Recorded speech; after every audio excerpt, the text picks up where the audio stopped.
Rocky Mountain Power's request for a 30% rate increase might not be the last of the anticipated hikes. Wyoming politicians continue to blast the Bureau of Land Management's proposed plans for millions of acres of public land in the Rock Springs area, and art patrons prepare to spend over $1 million at the Buffalo Bill Art Show and Sale in Cody this weekend. Bringing you these stories and more from Wyoming's largest news organization, I'm Wendy Corr for Cowboy State Daily. It remains to be seen what the Wyoming Public Service Commission will decide next month when it considers Rocky Mountain Power's 30% rate increase request.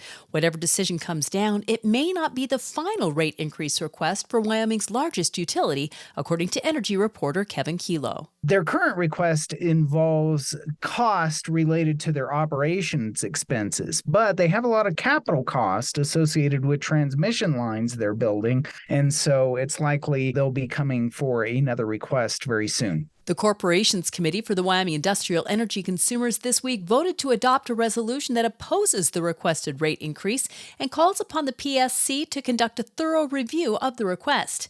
It also asks the PSC to seek alternatives and solutions that would mitigate the burden on Wyoming energy consumers. Is education funding adequacy a fundamental right on par with free speech? That's the question the Wyoming Supreme Court has been asked to review, but the court is not weighing in at this point in the case.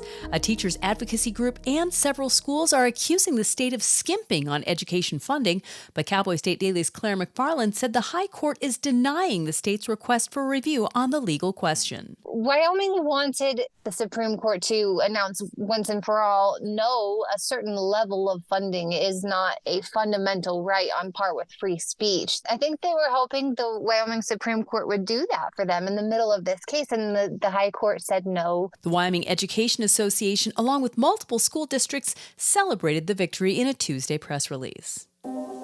Wyoming politicians continue to blast the Bureau of Land Management's proposed plans for millions of acres of public land in the Rock Springs area, claiming it would shut out hunters, ranchers, and others.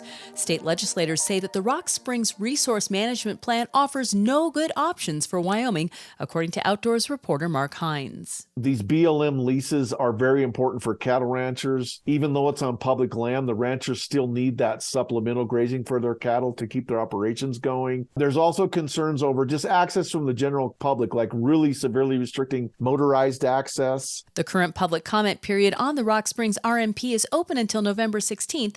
People can file comments online. I'll be back with more news right after this. At Hilltop Bank, we understand that buying a home is a big decision.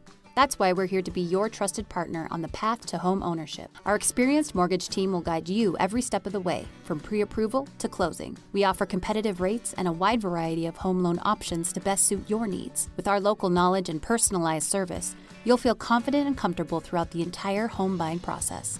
Contact us today to start your journey toward home ownership. Hilltop Bank, member FDIC, equal housing lender. U.S. Senator John Barrasso doesn't want to see Yellowstone and Grand Teton National Parks close if the federal government shuts down later this month. Political reporter Leo Wolfson says that Barrasso has urged Secretary of the Interior Deb Haaland to use entrance fees to keep national parks open. Barrasso's spokesperson told me that the reason that Barrasso sent this letter was to make sure the Biden administration doesn't play politics with our national parks when they have the ability to keep them open. The fall has become an increasingly important month for gateway communities surrounding Wyoming's two national parks like Jackson and Cody, as attendance to these parks in September and October has exploded in recent years.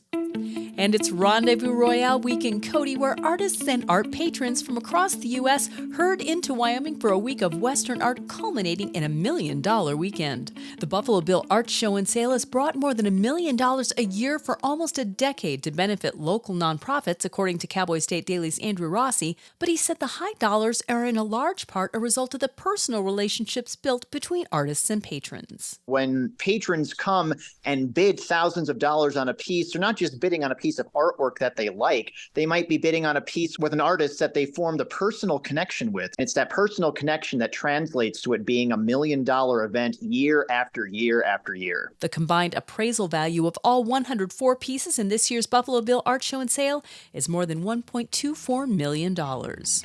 And that's today's news. You can get your free digital subscription to Wyoming's only statewide newspaper by hitting the subscribe button on CowboyStateDaily.com. I'm Wendy Corr for Cowboy State Daily.